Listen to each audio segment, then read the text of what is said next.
हम्म स्वागत है आप सभी का हमारी इस नई गहरी चर्चा में। आज हम जिस विषय पर बात करने वाले हैं ना, वो सच में हमारी बहुत सी धारणाओं को पूरी तरह से तोड़ देने वाला है। बिल्कुल। और मुझे लगता है कि आज जो हमारे पास स्रोत है वो अंडरवर्ल्ड की दुनिया की एक बहुत ही खौफनाक और अनसुनी सच्चाई सामने लाते हैं। हाँ, एकदम सही कहा आपने। देखिए, जरा कल्पना कीजिए, एक ऐसा इंसान है जिसका आपराधिक साम्राज्य करीब 40 या 42 देशों में फैला हुआ है। और जिसके पास लगभग 20 लाख करोड़ रुपए की अकूत संपत्ति है। 20 लाख करोड़, बाप रे।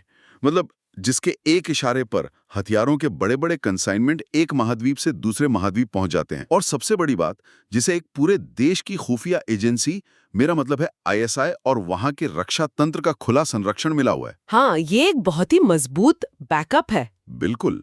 लेकिन फिर सोचिए कि वही इंसान एक महफूज कमरे में बैठा है और फोन पर अपने ही सगे भाई की चीखें सुनने को मजबूर है। ये बाकी रोंगटे खड़े कर देने वाला मंजर है ना? फोन के दूसरी तरफ एक लोकल गली का गुंडा उसके भाई को सिगरेट से दाग रहा है, उसे टॉर्चर कर रहा है। और ये दुनिया का सबसे ताकतवर ग्लोबल डॉन मतलब दाऊद इब्राहिम वहां पूरी तरह से बेबस है। और आज की हमारी इस गहरी चर्चा का मुख्य मिशन भी यही है। हम इस बात का विश्लेषण करेंगे कि कैसे दाऊद इब्राहिम का इतना बड़ा अंतर्राष्ट्रीय सिंडिकेट कराची के एक स्थानीय डॉन रहमान डकैत के सामने घुटने टेकने पर मजबूर हो गया था। हाँ, अक्सर लोग यही सोचते हैं ना कि पैसा और राजनीतिक पहुंच हो तो हर जगह काम बन जाता है। लेकिन आज के हमारे स्रोत इस धारणा को पूरी तरह से गलत साबित कर देते हैं। देखिए, इस पूरी घटना का विश्लेषण सिर्फ दो गुंडों की आपसी दुश्मनी तक सीमित नहीं है। ये ताकत, कूटनीति और संप्रभुता, यानी जिसे हम सॉवरेनिटी कहते हैं, उसके असली मायने समझाती है। सॉवरेनिटी, सही कहा। हालांकि कि अक्सर ये मान लिया जाता है कि बेहिसाब पैसा आपको अजय बना सकता है, लेकिन ये टकराव दिखाता है कि ताकत कभी भी निरपेक्ष नहीं होती। वो हमेशा भूगोल और स्थानीय परिस्थितियों की गुलाम होती है। इसको थोड़ा विस्तार से समझते हैं। ये कुछ ऐसा ही है जैसे क्रिकेट में होता है ना, होम टर्फ का फायदा। बिल्कुल, होम टर्फ का फायदा बहुत बड़ा होता है। अपने मैदान पर खेलना हमेशा आसान होता है, लेकिन विदेशी पिच पर गेंद कैसे स्विंग करेगी ये किसी को नहीं पता होता। ये दाऊद का मामला भी कुछ वैसा ही था।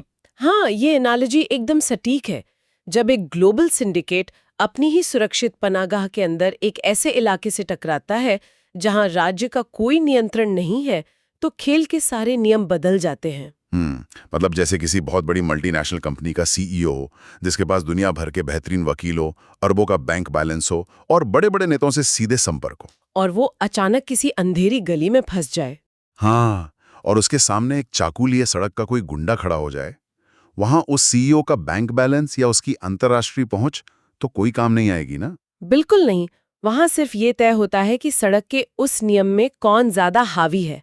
दाऊद और रहमान डकैत की तुलना भी बिल्कुल ऐसी ही है। एक तरफ दाऊद का नेटवर्क है जो कजाकिस्तान के रास्ते ब्लड डायमंड्स की तस्करी करता है, और दूसरी तरफ है कराची का लियारी इलाका, जहां का बेताज बादशाह यह रहमान डकैत था। और मैं आपको बताऊं, लियारी का ये जो भूगोल है ना, वही इस पूरी कहानी का सबसे अहम हिस्सा है।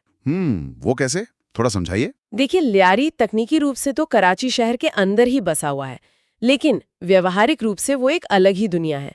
वहां पाकिस्तान सरकार, पुलिस या डिफेंस का कोई नियंत्रण नहीं चलता। वो शहर के बीचों बीच होकर भी शहर का हिस्सा नहीं है। बिल्कुल। किसी भी संप्रभु राज्य का सबसे बड़ा हथियार होता है हिंसा पर उसका एकाधिकार, जिसे राजनीति विज्ञान में मोनोपोली ऑन वायलेंस कहते हैं। हाँ, सिर्फ सरकार का पास बल प्रयोग का अधिकार होता है। सही कहा। लेकिन जिलारी में हिंसा पर राज्य का नहीं, बल्कि रहमान डकैत का एकाधिकार था। वाह वाह। वहां उसकी अपनी एक राजनीतिक पार्टी भी थी। बाप रे। और सबसे बड़ी बात, उसके पास बलोच लड़ाकों की एक ऐसी फौज थी जो किसी भी आधुनिक सेना को टक्कर दे सकती थी। और हमारे स्रोत बताते हैं कि इन लड़ाकों के पास कोई मामूली हथियार नहीं थे। अंडरवर्ल्ड के नाम पर लोग अक्सर क्या सोचते हैं, एक 9mm की पिस्टल या ज्यादा से ज्यादा AK-47। हाँ, फिल्मों में तो